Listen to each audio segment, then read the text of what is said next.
Hey, I'm Suzanne. And I'm Annie. And we have 111 years of experience. And on today's episode, we're going to talk about gratitude, but also about toxic positivity. It's like two different sides of that. Right.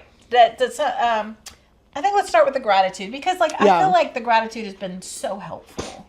I feel like I've gotten a lot of happiness and I've just general contentment with my life from trying to have gratitude. Yeah. Trying to be thankful for what is already happened. Yeah, just even the littlest, hey, I'm grateful that I woke up this morning because clearly I must need to do something or I'd be gone by now.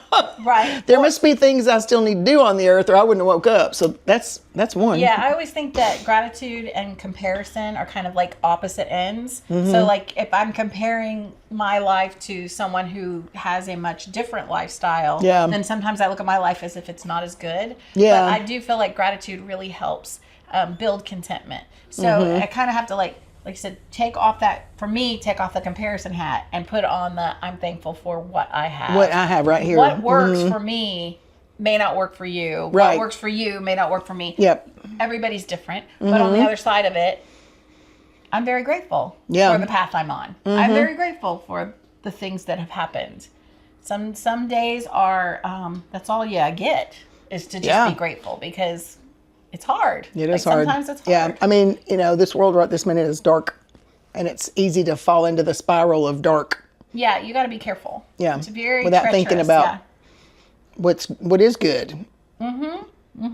It's easy to focus on all the things that are happening that are not good. Yeah. But you really do. I mean, it takes more strength at some points to focus in on the things that are good and the things in your environment that are working. Yeah.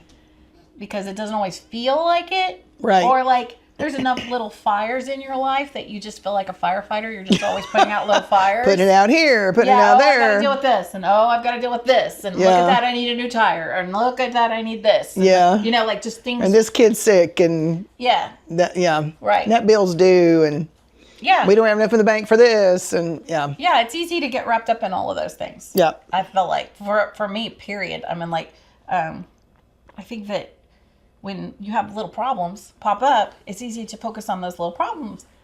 Instead of looking at the glass half full, you have a tendency to look, I have a tendency to look at the half empty. So it's a retraining of rewiring of the brain to focus on, look at how much you've got. Yeah. Look at how far you've come. When we talk about the half full, half empty thing, Greg will say, I'm a realist. Oh, he's not a pessimist. He's not realist. a pessimist. He's a realist. I'm like, good. What's the difference? That's funny. I think that but the thing about it is the realist may say that, but the realist is missing the fact that it's half full. I know. You're missing the whole part of it. There's a whole part of it that you're. Don't be so busy looking up that you forget to look down at where you are. Yeah. I'm so busy looking up and I'm like, to where I need to do this and I need to get here and I need to do that. And it's like, but look at this. Yeah. Look at all this that you already have or surrounded with. You got a roof over your head. It's not leaking. That's good. It's really good. That is very good because I've had it leaking and it's not good. Right. It's leaking and it's a problem. It's stressful. It is very stressful. We have marks on the ceiling still from where we've had more than one leak. Where we've had when it snowed and there was ice and it made it. I never heard of an ice dam until we had a roof leak from it. That's what there's a spot right over there. That's what that's from, is from the ice dam. The ice globbed up. Yeah, it built up and it, I don't know if it got under the shingles or what, I'm not sure what happened, but yeah, I never heard that term before, but that made a roof leak. Nowhere to go. Yeah. And then the water, once it starts melting, just leaking out and just rolling off into the grass or whatever, it was stuck. And then it starts seeping down through. Yep. Like, it starts going down the walls and not good. Not good. No. When we talk about also, I think gratitude is, for me personally, like a lot of it is to be thankful for even the difficult things. Even though the path is tough for this thing, I'm still grateful that I'm still grateful for the path that I'm on. I try to be grateful for even when it's not fun, even when it's kind of, like you said, kind of dark. Very challenging. And it's very challenging. Like you're just having a hard time with this, that, or the other. But, you know, there's always going to be things. It's always going to be there. It's never going to be completely smooth sailing, ever. Because you wouldn't be alive then. You'd be somewhere different from here. Right.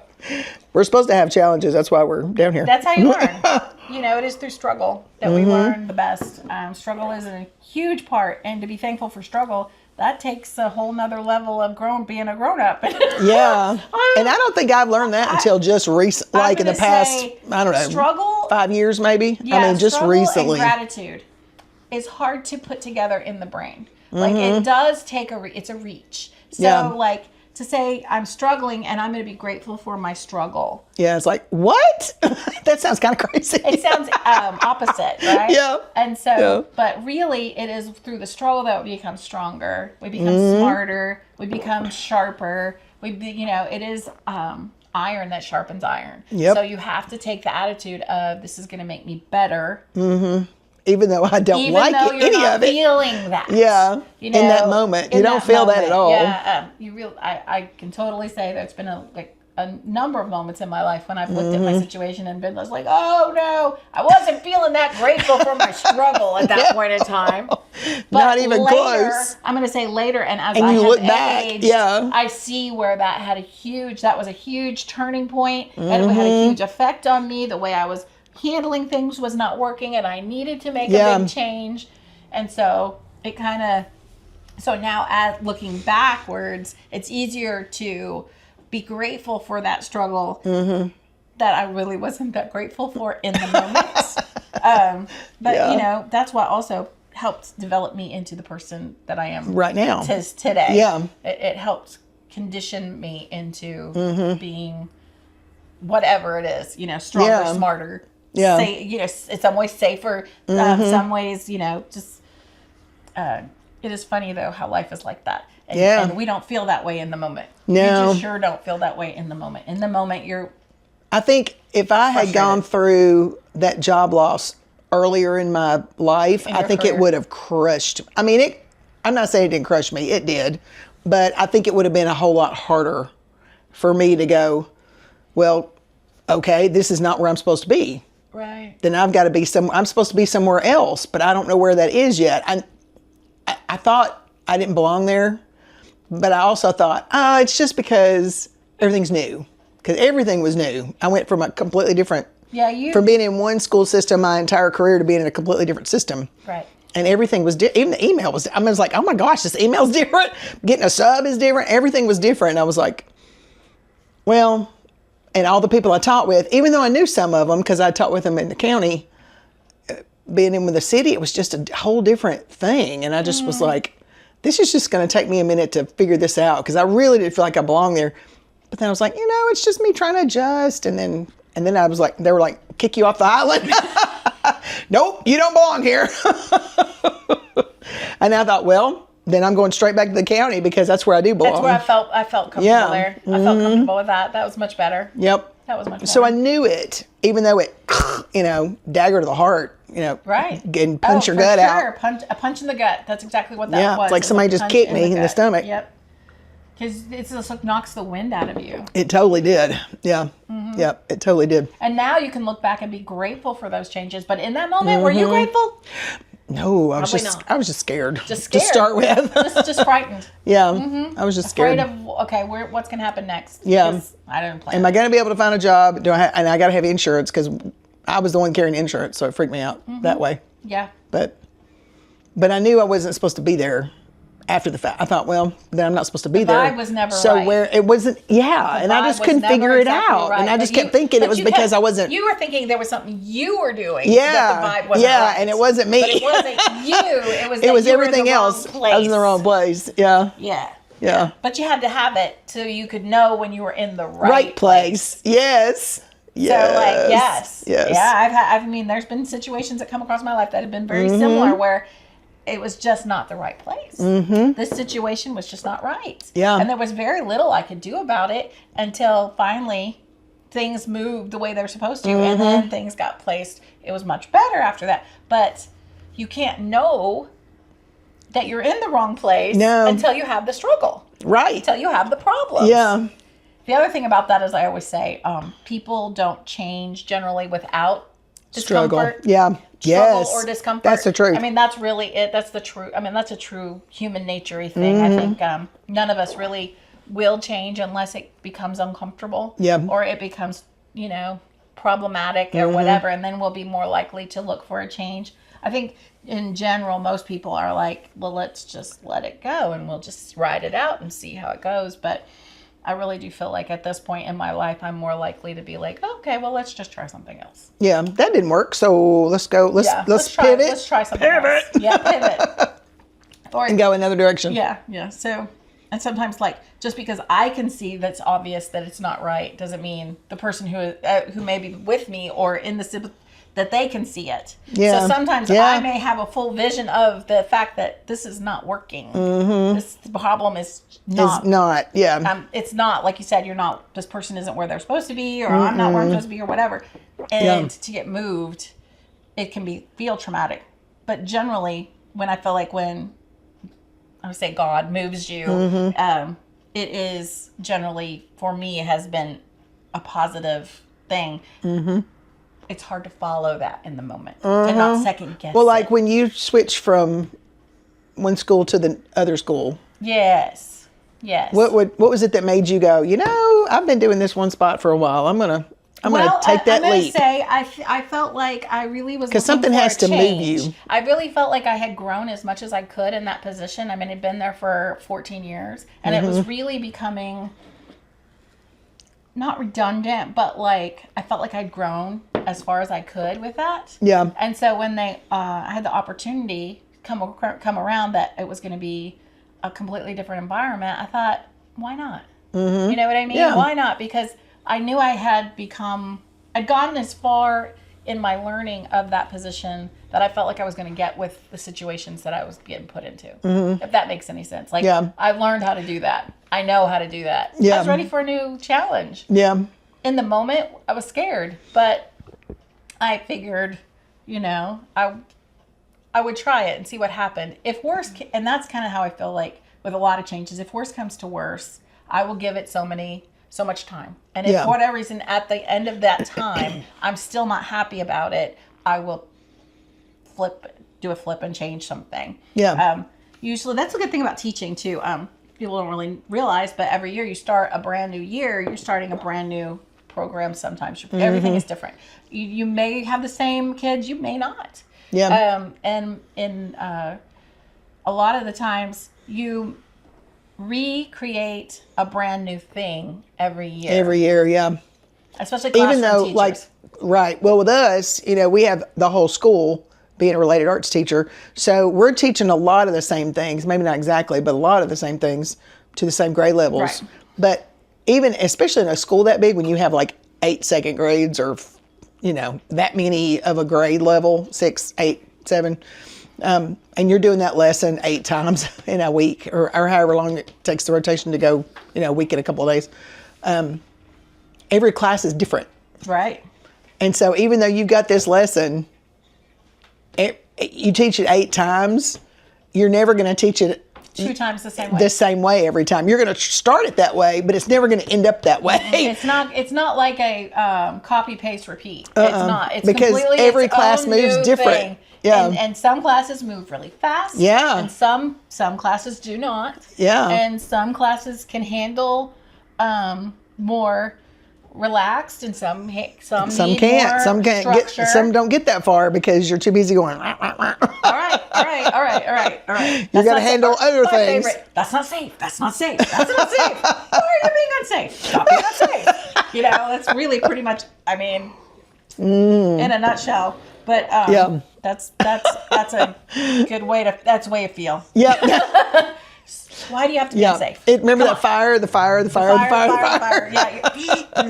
Yeah, you're putting out a lot of fires and not getting very far in your lesson. Yeah, there's that too. So like I said, every class moves different. So you don't know how that's going to go. So right, exactly. And each year's different. And with the each year's classroom, different. You kind of have to build your class with the class that you're given. Yeah. So you kind of take the pieces of the group that you've got and you manipulate it in different ways to make it work for the people But I think that when you kind of look back at some of the things, I think that when we were talking about like the toxic positivity, I can be a little bit toxically positive and discount problems that people have because I'm so busy trying to keep everything sunny side up. Yeah. It's my nature. I've been really well trained to be very positive. Yeah. And I feel like for me, it's definitely a very innate. And it's innate. I know. I feel like my mom's the same way. And I kind of just see most of the time the butter side up. I don't know. It's the just, butter side up. I like that. It falls butter side up. It just does. I mean, I just kind of always see that. Like, I don't necessarily focus on problems as I try to find solutions. Yeah. And I don't know exactly.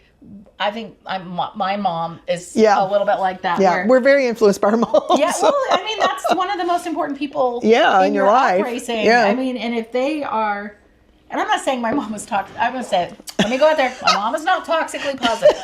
What I'm saying is she is incredibly positive. Yeah. And sometimes when we have a discussion, she may be like, it could always be worse or something like that. And then like, I'm trying not to do that with other people because I feel like I don't want to diminish what they're trying to express. Right. But on the other side of it, she's right. It could be worse. It could be worse. So like, I always give her that. Like, she's right. I used to be like that more. And now that I've become more aware of that I don't do that as I try not to fix the problem or dismiss the problem. Right. Maybe that's the way to say it. Yeah, because I feel like that's probably how they feel. Yeah. If you say, well, you can have it worse. It could be this way or it could be that way. Yeah, and I don't feel like it's really offering any solution. Yeah. If that makes any sense. Yeah, it's just it does. Like, and maybe there's not one. And maybe there's not one. There may not be a solution. It may just be, I'm so sorry that happened to you. Yikes. Yeah. I hate that for you. Yeah. Yeah. And it's hard. It's hard because, and a lot of times, like if I've ever said something like that, I've meant to be so helpful and I know. The intent was there. The good intent was there. It just didn't translate. It just, It comes out all, like. And so sometimes, people have problems and they want to talk about it. And sometimes they want to get mad about it. And sometimes things really suck. And, it really happens. It's just real. And that's part of life as well. Yeah. I'm trying to be a better listener and not so much a problem solver. Unless it's my problems. I'm gonna say I think that is very wise. Yeah. I think that is very wise. It's something I'm working on. It's like I need to stop trying to fix things I can't fix. I'm going to say, especially with kids, I think because we're so programmed to fix their problems. To fix problems for kids, it's very important that I let them try to figure out the answers for themselves and that I don't rush in with the magic wand and be Glinda with the good fairy and try to make everything better. Stop it. Yeah. Just stop it. Don't do it. It's a trap. Don't go there. Don't do it. Because honestly, like, it doesn't help. It doesn't help. No. People have to, and that's really it, is people have to. And I've got to remember, struggle. Not my circus, not my monkeys. Yeah, struggle. But it's hard to watch people you love struggle. I know, especially with your kids. You don't want them to struggle because they're your kids. Yep. Even though they're adults and they've got their own circus and monkeys that they're dealing with. Right. And it's not like, but like you have to go back to that. I learned the most from when it was really hard. Yeah. I learned it. Yeah, they gotta struggle. They gotta struggle. And, oh my gosh, watching your children period struggle can be awful. Yeah. And I don't think they ever have any idea of how painful it is for us to watch them struggle. Yeah. Because their kids aren't adults yet. I want to fix it. I want to fix it. Well, and when they're little, the magic wand, the Band-Aid and the cookie helps everybody. You get a kiss and a Band-Aid and a hug and you're good and you go off and play and everything's fine again. It's not like that. The stakes just get bigger. It's just not like that anymore. Everything gets bigger and bigger and bigger and more, my eyes itching. And so like trying not to be that, it'll be okay. But I try not to be like that. Right. I try to just be like, that sucks. I'm so sorry. That's awful. Yeah. Because sometimes you just want to say, it's awful. Yeah. I had somebody say to me that if you ask a person, do they want a solution or they just want to vent? I had to Or teach you want Greg me that. to just sit here and listen? Or I had do to you teach want that me to Greg. try to help? Or Yeah. where are you at with this? Because everything I came home with, he wanted to fix. He was like, I got the answer. Yeah, and I'm like, and he was working with this, when he was at AutoZone, he was in charge of the commercial accounts, and he had drivers for him. And one of the drivers he had some guys, and he had this one girl, her name was Leslie. So she was going, Mama. So lucky for me, he was working with Leslie, and that's how we taught him. Yeah, between you and Leslie. Because they were, and she was about her husband or whatever, and she was like, she finally would say, I don't want you to fix it, I just want you to listen. I mean, it's important. And I was like, oh, yes, I don't want you to fix it, I just want you to listen. And he's like, I get it, okay. Ding. So it was like, and then it got to where he would say, I'd start, and he'd go, well, do you want me to fix this or do you want me to listen? And I was like, I just want you to listen. He's like, And I'm going to say, or I'd go, no, I need you to fix this. I would tell him. Or I want feedback. That's the kind of the word I always use. Is like, please, I need feedback. Or no, I don't want your feedback. I don't need any feedback right now. That's kind of like, like, what yeah, please don't talk to me about that. just listen. Or just agree with me. That's my favorite. Just agree with me. Because sometimes I just want somebody to agree with me. And, I mean, I may be completely wrong, but just agree with me. Just admit it. That's what they're for. That's what we married them for, right? But the funny thing is my husband is so analytical that he would be more likely to say, nah. I can't agree with that. Oh, yeah. He's not going to cut you any this much slack. No. And that's why we love him. That's why we love him. And I wouldn't change it for anything, but oh my goodness, there are moments. There are moments when I'm like, dude, come on. Throw me a bone. Give me something here. I'm going to chug on my coffee. But I think like trying to work on that problem solving thing for other people, it's a trap. Don't fall for it. So in conclusion. It's a marriage trap. In conclusion. I think like that's the big thing. Be grateful. Be grateful. For every little thing.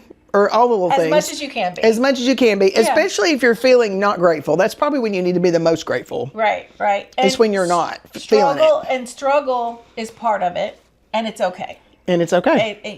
That's when you're It'll learning. help you. It's a time of growth. It's a time of learning. Mm-hmm. It's a time when you're struggling the most, that's when you're becoming the most sharp. Yeah. The best person. And on the other side of it, you'll be able to see, you can't see it today, but maybe like years down the road, you're going to look back and be like, oh, wow. Yeah, that was a big pivot moment where my whole life kind of went in a different direction. I turned a curve. Yeah, I turned a curve about the way I was thinking about things. I really needed to rethink that. Yep. And then also, like I said, if you need to be just to listen, try to work on listening. I think that's important. Being a good listener. Yeah. And not trying to fix stuff. Because you can't fix it. It's a trap. Trying to fix everything for everybody is a trap. Yeah, don't even try. Don't do it. Don't do it. Just listen. Smile and nod. Yes, dear, that sucks. I mean, because it does. It's not a lie. It does.